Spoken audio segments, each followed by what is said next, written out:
What's good, y'all? It's your boy Havoc. Final round. It went down last night. Lomachenko versus Commey. Lomachenko made a huge statement. Looked phenomenal. Out of all the four horsemen or all the people trying to make their claim to get the undisputed matchup with Kambosos, I think Loma made the best statement. But let's get into the fight, man. Look, close. Prediction was almost spot on. I had a TKO anywhere from rounds 8 to 12. I said 6 to 8. It could happen depending on if Lomachenko presses on the gas pedal, which I thought he could possibly do, but I know he's usually a late starter. He likes to download your program and then he comes on in the late rounds. And we almost got it in the 7th round. If he doesn't take his foot off the gas pedal there and, he's not signaling to the corner while Commey's out on his feet, he probably gets him out of there. Now, I don't know why. Well, let me start here. Let's go back to Commey. First off, let's give some credit to Commey, man. He showed a lot of character, a lot of pride, a lot of integrity. He didn't have to go 12 rounds. He could have done what most other fighters have done against Lomachenko and said, no mas. Okay? But he got back up. And was it the smartest thing? In the long run, no. Well, I'm not even gonna say that, man. Sometimes, especially guys like this who come from countries like he does, it's about pride, it's about respect, it's about integrity, it's about going out on your shield and giving your best effort. And I think his trainer knew that. I think he knew that. And ultimately, I think that was the best thing he could have done for himself. Okay, even if he lost, even if he took more punishment. Sometimes respect and pride is more powerful than coming out with all your faculties, right? For some of these fighters. It's more about that. For some guys, it's more about the glory. It's more about, having respect for themselves when they leave that ring, which Commey earned. And he knows deep down he did everything he possibly could. And I think his fellow countrymen will respect him for that. And so props to him and his team for, working through that knockdown and getting back up and fighting, because most guys don't get through that. And especially considering he probably knew there was nothing he could do to win that fight. And there was a very slim chance he was going to land one big punch. So props to Commey. He's a tough son of a gun. Hard-nosed dude, like I said in my prior video. Nothing to be ashamed of. Wish him nothing but the best moving forward. But Lomachenko was the man of the night. He was a bad dude. Even though it went to the scorecards, he made a huge statement. It was beautiful, brilliant boxing. Pretty much what I said was going to happen. Commey was not going to be able to deal with the footwork. He was going to get caught off balance. Lomachenko was going to turn that corner and get in a position to where he can hit and not get hit back.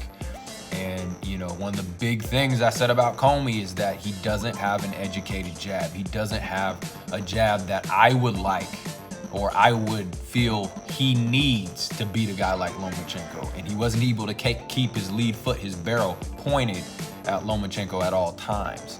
And I also mentioned, things about his balance and his stance. Sometimes he can kind of get out of himself and be off balance, and that showed last night. It showed last night, and Lomachenko took advantage of all those things, and he looked freaking phenomenal over a guy who's taller, who's rangier, who's bigger, maybe even stronger in a sense. Okay, a big puncher, and he makes him look classes below him. This is crazy, you guys. And this fight didn't need to remind me of that. I got on some online panels when some people were saying, oh, everybody's back on the Lomachenko bit. No, I've always been on Lomachenko's bandwagon, okay? Or whatever you want to call it. I've always, when I saw this dude fight, this is what you guys don't understand, man, especially for the haters and the people who criticize this guy, or, they like another fighter and it seems like Lomachenko's going to get in the way of that fighter's success. How can you not like this man Lomachenko? How can you not love what he's doing in terms of boxing? He's evolving the sport. I've never seen a fighter like this, stylistically. I mean, the closest thing is Alexander Usyk, okay? a bigger version, and obviously trained by his father, if I'm not mistaken, or influenced by his father. And they both come from Ukraine. So obviously that makes sense. But throughout history, when have you seen a fighter stylistically like Lomachenko in the things he does? It's crazy. It's absolutely phenomenal. And it's showing a lot of these new school guys that you can come forward and still be defensively responsible and look for the fight. And the way he's doing it, the footwork, the head movement, he does everything correct. Proper defense, proper guard, good footwork. I mean, there's not many holes in his game other than the fact that, you know, he's small and he's going to go up in weight classes to find guys who can give him actual competition. And it shouldn't be, you know, his loss to Teofimo. I don't know why people are holding this against him. Teofimo's a damn good fighter. And Teofimo that showed up against Vasily Lomachenko was the best version of Teo that we probably will see. We might ever see. And you get the best version of Teofimo Lopez. That's a very good fighter. That's a very good fighter. And Teo's still young, you know. And who knows, Loma, you know, who knows what he was going through and what he was dealing with. He lost. Don't get it twisted. I'm not making an excuse for him. But, you know, this dude is the real deal. He's evolving the sport. He's good for the sport. And I just don't understand people who are saying, oh, he's overrated or he's not that good, or, you know, I don't get that. Because this dude is what boxing is about. And he's doing something different compared to Haney, compared to Tank, you know, compared to Garcia. I think you want this guy to be propped up over those other ones, because I don't see this guy ducking anybody. You know, I hear some stuff, oh, he's ducking Haney and all this. No, this dude doesn't duck anybody. This guy wants to be the best. He's looking for the best fights. And I'd rather give him a chance, in my opinion, over Haney and, you know, Tank, because I don't think that Loma I think he's looking for all the smoke, man. I think he's looking for all the smoke. But look, the big question is, who is going to get that Kambosos fight? Honestly, I don't care. You know, unless you can point out a path to where we're going to get to see all these guys, you know, the big four or the four horsemen or whatever you want to call it, where all the big fighters in this division go round robin and clash with each other. I don't care. Look, if people want to see Haney get the shot, let him. I would like to see it. Go for it. Haney against Kambosos. I don't mind seeing that. I don't mind if the next fighter for Loma is Tank or something. I don't mind that. That would be absolutely fun to watch. But my thing is, you know, if Haney gets his opportunity and if he somehow finds a way to beat Kambosos, you better not vacate them belts when Loma's coming for him, you know, because I got a feeling that that's what he would do. That's kind of why I prefer to see Loma get the shot. Now, I understand the sentiment of Loma had his chance. He held the belts. He lost them. Therefore, Haney should get his shot. I get that. I'm cool with that. But I'm just saying, it would not shock me if Haney gets those belts, he vacates, and then moves up. And, you know, drops the belts, and he moves up. And he doesn't take that fight with Lomachenko, because he knows damn well that fight with Lomachenko is not going to be easy. Now, granted, I will say this. Haney has the best chance, in my opinion, to beat Lomachenko. Maybe Kambosos. Maybe. Because Kambosos has went over 200 rounds with the great southpaw Manny Pacquiao. Possible. Okay. I don't think Tank, I don't see it, you guys. I just don't see it right now how Tank beats Lomachenko. I don't. You can sit there and tell me all this about how good. I don't see it. I don't see how Tank beats Loma. I don't see the skill set there yet. There's a reason why Mayweather is keeping him on a leash. In terms of Loma versus Haney, Haney has the best chance because he has a very good jab. He has that educated jab. He has a little bit of size, okay? And he's got some sting. But I don't know how deep Haney's game is in order to deal with Lomachenko. And considering y'all sit there and poo-poo on Lomachenko for that loss with Teofimo, but that might have been the best thing to happen to Lomachenko, because now you see this sense of urgency. Now you see more refined movement from Lomachenko. He's not jumping in and out as much as he used to. And on top of that, he did get knocked down by Linares. So I think he's refined his movement, understanding when I'm facing these bigger guys, I can't be giving my rhythm away by, hopping in and out. I got to refine my movement, right? Keep it very short and concise so I don't become predictable and easy to time. Okay, and that loss to Teofimo Lopez also taught Lomachenko, like, I need to have a sense of urgency.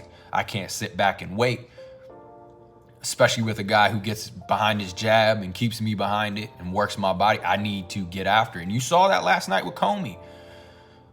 Lomachenko went for the kill, got the knockdown, looked like he damn near knocked him out, and then he took his foot off the gas pedal. That's the one thing, though, he needs to be careful with.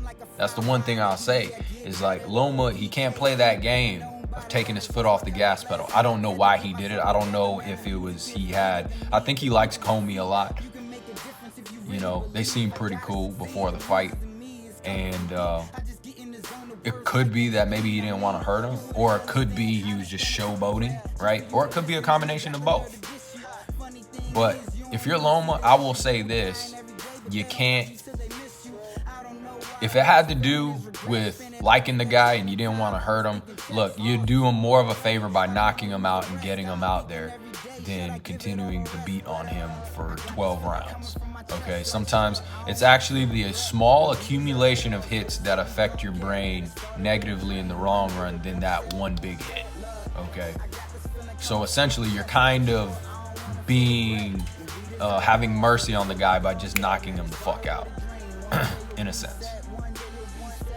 Now, if it was your showboating, Loma needs to be careful with that.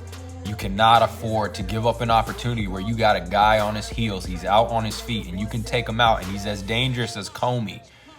You can't afford to take your foot off the gas pedal, because literally while Loma was signaling to the corner, hey, stop the fight, Commey was out on his feet. That was an opportunity Loma had to end the night and get out of there. No more punishment, no more damage to anybody, get out on both sides. And at this level, you need to jump all over those opportunities. Now, that's how damn good he is. He can play with his food, but you don't want to keep playing with that fire, man, because you're at a level where you could pay the price. That could backfire. What happens if Commey just stepped forward and landed that big 1-2 and dropped that right hand and ended the night? He was capable of doing it. He had a puncher's chance. Was it most likely gonna no, but who knows? One slip up. We know how this game works. So I'd say for Lomachenko, moving forward, he can't play with his food like that. Whatever reason it may be. And if he has empathy for his opponent, he needs to understand that getting his opponent out there sooner is more empathy than playing with his food for 12 rounds. There's a reason why you saw Mayweather. He always jumped all over the opportunity to hit his opponent when they weren't defending themselves. Like the rule says, defend yourself at all times. Now, is it kind of dirty in a sense what Mayweather did to Virgil Ortiz and some of his other opponents, like I'd say Arturo Gatti in one of the first round or second round, where he kind of runs up on him and hits him while he's not protecting himself? Yeah, it is, but Mayweather also understands, if I can end this fight and it's fair game, I'm not breaking the rules, let me end this fight. Let me jump all over this opportunity. I'm not gonna play games here. And that's what Lomachenko needs to understand, because Mayweather understood, like, dude, I cannot mess around. If there's an opportunity to take my opponent out, especially easily, then let me do that and let me end the night and let me move on. No more punishment on me. On to the next one. And Lomachenko, he can't do that, man. But you did see him pick up the tempo and pace to get that knockdown, which almost was a knockout, which is something I think we see a little bit different from before. There was a little, like, so much patience when you watch Lomachenko in prior fights, to where he was patient. He could wait 10 rounds and he knew what he was gonna do to you. Okay, but I think there's a little bit more sense of urgency into where he knows, like, I gotta pick up the pace somewhere around that 4 to 6 round range and start pouring on my opponent, because this is something I need to learn to do in the future against bigger, stronger guys who are going to try to keep me behind their jab. If he picks up the tempo in that Teofimo fight around round 6 to 8, okay, that fight probably goes down differently. But what I'm trying to get at, you guys, is that a lot of people are shitting on Lomachenko because of his losses, even though Salido, that was a cheap win. This guy is gonna get better from his losses. He's not that type of guy where he's gonna lose his way off of a loss. If anything, it's gonna make him better. We forgot some of the greats have lost. Joe Frazier, Muhammad Ali, George Foreman. Are you guys kidding me? And you're tossing out Lomachenko because he lost to Teofimo Lopez, who's a damn good fighter. You know, didn't perform well his last fight. But once again, why are we tossing out Teofimo Lopez? Now, if Teofimo decides like, hey, I'm done fighting, or, you know, I just don't got it in me for it, then okay, we can cast judgment on him. But Teofimo still has a lot to offer, depending if he wants to give more. You know, now I think for him, he comes from this new school generation of perfection. He's watched Mayweather and he kind of emulates him in some ways, right? And he probably had this idea that he was going to be perfect. He was going to have that O on his resume. So he's going to have to overcome that. He's going to have to get over that. But Lomachenko wasn't kidding when he said to Teofimo, welcome to my club. It's killer's row, man. There's lots of fights that need to go down, lots of good fighters in that division. Like I said, I don't care how it plays out as long as these guys face each other, as long as we get round robin. If Haney, I'm not mad if Haney gets the Kambosos fight. And that ain't an easy fight. Everybody's sleeping on Kambosos. Bro, he's not an easy fight. He's not going to be an easy fight, especially you put him in Australia in front of his hometown. That dude's going to come to fight. You know, I heard him on the Joe Rogan podcast. It gave me freaking goosebumps hearing what he said. He said he told his wife before the Teofimo fight, he says, if anything happens, you know, and don't quote me word for word, but he says, you know, I might not return tonight. I might die in that ring. If anything happens, I love you, you know, take care. I mean, dude, that guy, you put him in Aussie land with his people, he has a gladiator mentality. He's not going to be an easy fight for anybody. You know, if y'all think Haney's going to fly over there to Australia with that time zone change, and, you know, if you think he's just going to walk in there and take Kambosos' belts, you're crazy. He's going to have to earn those belts. And then, even then, you know, dude, you got killer's row. Wherever you go, and like I said, with Haney's fight in the past video, Haney, dude, he's not going to have an easy time going up in weight. He ain't going to have an easy time holding on to those belts. When you got Tank, you got freaking Loma, you got freaking even Ryan Garcia whenever he gets his dick out of his hands. You know, Ryan Garcia has a lot to offer too. You know, he just needs to get on it. There's a lot of good guys, man. There's a lot of good fights. And hell, you got this new kid last night, Keyshawn Davis? He looked pretty good. Now I think people are getting ahead of themselves. Look, he just started. Let the kid build. But shoot, he's gonna be a problem one day. So, you know, it's not an easy path for anybody. I just want to see these guys go round robin. Now, for me, I want to see Loma get the shot because I think it'll be harder for every other guy to duck if Loma gets that fight with Kambosos, and I think there's a good chance Loma would be the favorite in that fight and he could win those belts. And I think, like I said, I don't think it's an easy fight. I think it'll be very hard for other guys to start ducking Loma, okay, with all those belts. But look, it was a good little scrap.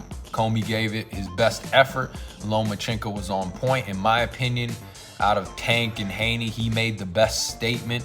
He actually got a knockdown, and he probably could have knocked Commey out if he pressed on the gas pedal. He looked sharp. He looked good. He looked confident. He hasn't looked like he missed a step. Look, you guys, I never thought Loma went anywhere. I'm not hopping back on the bandwagon because I never jumped off. This dude is the real deal. His skill set is what really impresses me. That's what really impresses me. At the end of the day, styles do make fights, right? And even though I think Loma is the complete boxer compared even to Kambosos, even though Kambosos should be considered the best because he has all the jewels, Loma to me is the complete fighter. I look at him skill set wise, ability wise, he is the best fighter compared to Tank, compared to Haney, compared to Kambosos. It just is what it is. I don't care what you think. He can fight inside, he can fight outside. You know, oh man, his inside game is freaking phenomenal if you watched it last night. The ability, who can fight on the inside like that? Tank has a good uppercut. That's about it on the inside. Who can fight like that? Haney? Haney can't fight like that on the inside. Ducking and rolling and throwing combinations and sidestepping. He don't fight like that on the inside. You know, TL? Yeah, TL, and that's why I said styles make fights. TL, stylistically, I mean, he came out that night, it was the best fight he probably ever fight in his life. And stylistically, he matched up well. Okay, I'm not saying Haney can't beat Loma or Tank can't beat Loma, but to me, when I watch Vasily Lomachenko, he's a complete fighter. And he has a good resume compared to those guys. It's a complete fighter. Inside, outside, front foot, back foot, mid-range, back to the ropes, facing the ropes, back to the corner, facing the corner. What you name it, he can do it all. Jab, cross, hook, uppercuts, combinations, punches and bunches, feinting. What does Lomachenko not do? So this guy's the complete fighter. I think he's going to be a problem for everybody. And the loss against Teofimo was a wake-up call. I think that makes him 10 times harder to beat now. I think he's aware of his weaknesses. So tell me what you guys think. Tell me who you think Kambosos should be matching up against next. Who deserves the right to go for undisputed? Is it Haney? Is it Loma? Is it, Tank? Who is it? Who do you think should get up next? And what matchups do you think should go down? Comment down below. Like the video. Subscribe. Thank y'all. Hope y'all had a good weekend. Peace.